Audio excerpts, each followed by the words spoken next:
As with most things in life, when it comes to learning ancient languages like Greek and Hebrew, there are no shortcuts. And if something seems too good to be true, it probably is. That being said, there are better and worse ways to learn. There are more and less efficient paths that you can take to gain competence in these languages. In efforts to be good stewards of the limited time that we have, we should think about what the most efficient ways to learn these languages are. What's the best use of our time when it comes to this?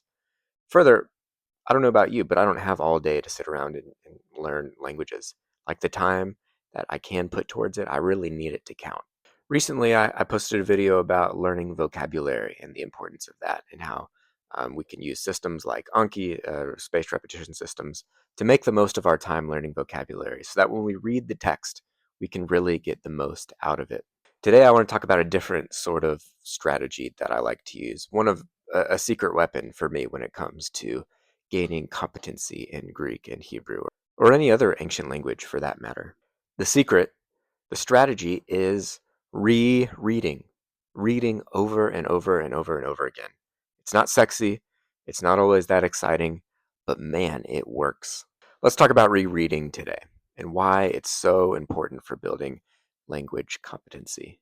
When you go from a beginner or even intermediate class in Greek or Hebrew, and then you try to open up the text of the Bible and read these languages, it can often be way, way, way out of your league, right? Like we often get all these practice sentences chapter after chapter that we work through to translate. And then you open up even something as simple as the Gospel of John, and you see all these things you've never seen before in the text. That feeling can be really overwhelming, it can be frustrating, and it can be demotivating in our efforts to learn these languages well. But here is where the strategy of reading and rereading really shines. What we're often taught to do is to work through the text, to translate it.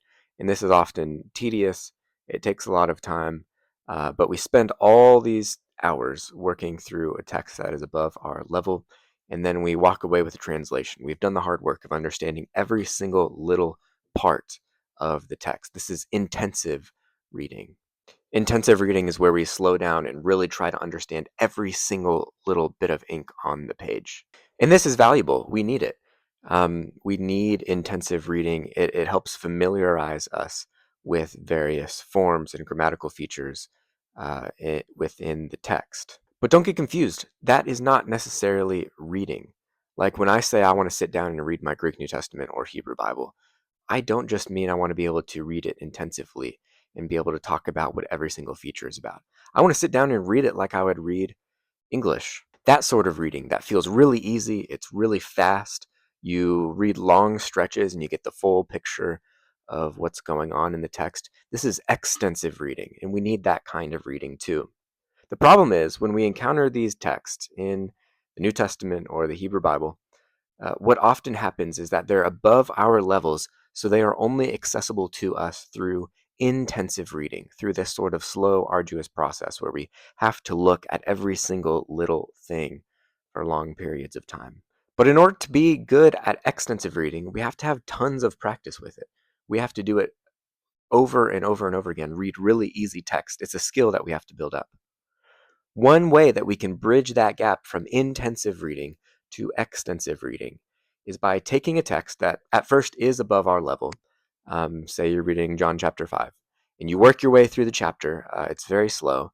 But then, if you leave it there, there's a sense in which you've wasted the text as far as language learning goes. I remember reading one time somebody said, when it comes to acquisition, language acquisition, the only way that you can waste a text is to read it exactly once. And this is fair, right? As far as extensive reading proficiency, the only way you can waste a text is to read it exactly once. Like if you had read something else, you could have just been doing something else with your time. If you read it more than once, though, you start to sort of turn the wheel. You start to get these intuitions about the text and how it works. And so the first time you read through it, it's very slow, it's difficult. The second time, though, it's a bit faster. And these things that you had to look up or ask questions about your first time through, they're in the front of your mind the second time. And then the third time, they're a little bit easier. And by the time you've read a text like 10 times, It's really easy to read. This is the power of rereading texts. It allows you to take texts that are above your reading level and place them within your reading level so that you have a broader range of text that you can practice reading with. When I was struggling with Hebrew, I decided to do this with Deuteronomy. So I took my BHS, my Biblia Hebraica Stuttgartensia, and I took I broke it up into sections of pages. So I would read every page 3 times. So on page 1, I would read that the first day. The second day, I would read pages 1 and 2. The third day, I would read pages 1, 2, and 3. And then I would just sort of keep inching my way along like that. So the next day, I would read pages 2, 3, 4, then 3, 4, 5, then 4, 5, 6, and so on. So that I'm always getting a text that's new and fresh. That next page I'm starting each day. But then I'm also getting a text that I've read now 3 times, and it's really fast by the time I've gotten there. This did wonders for my reading ability with Hebrew. This is also where graded readers really shine. The Latin community has better graded readers than we do in the biblical language community. Books like Hans Orberg's Lingua Latina per se illustrata, Lipsy, right? These are texts that start off very easy. They give you marginal notes. They give you helps sometimes at the bottom of the page, not so much in Lingua Latina, but in other graded readers. These start off really, really easy. And one way you could use these is you could read chapter 1 over and over and over and over again until it's second nature, until it's super easy. And then, and only then, you go on to chapter 2. Then you read chapters 1 and 2 over and over again until chapter 2 is really easy. And then you read chapters 1, 2, 3 until it's all really easy. And then, you get up to the next section. Eventually, you're reading 1, 2, 3, 4, all the way through chapter 10. And you're getting this huge amount of reading practice, but you're always getting something new as well. For Greek, we have the Logos book that came out a couple years ago. This is a fine graded reader, and I have used it to teach, and I like it. It's made very much like Lingua Latina, very similarly styled. You can see here we've got text in the middle of the page, we've got illustrations, marginal notes. Everything is in Greek. There's no other language being used here. And this would be a great if you're learning Greek to read the New Testament or any other form of ancient Greek. You could use this reader. Another great graded reader for Greek is the Athenadze series, preferably the Italian version, which has longer chapters. It's another graded reader. It's Attic Greek, so some things that are different from what you'll get in the New Testament. But if you were to learn really well with Athenadze, reread all those chapters over and over and over again, you would be really, really well set up for reading the New Testament.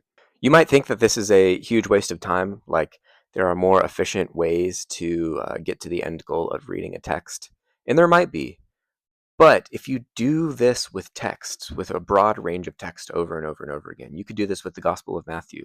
You could do this with Leviticus or um, Malachi or Romans. You work your way through these texts and then you read them over and over and over again so that it's fluent reading experience. And then you go try out other texts that have been hard for you in the past. And I think you'll see really big gains in your level of fluency. This has been huge for me. One of the most valuable practices that I have in language learning.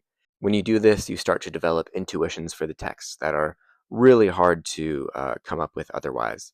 The reason this is so important is because we can't always converse with native speakers in ancient Greek and Hebrew. We don't have that sort of embarrassment of riches of resources. And so we have to get creative sometimes with how we can really deeply learn these languages through texts. One other graded reader that I should mention, Sawyer Moranville at Lingua Deo Gloria, is working right now on producing a graded reader, Lingua Latina style, for Biblical Hebrew.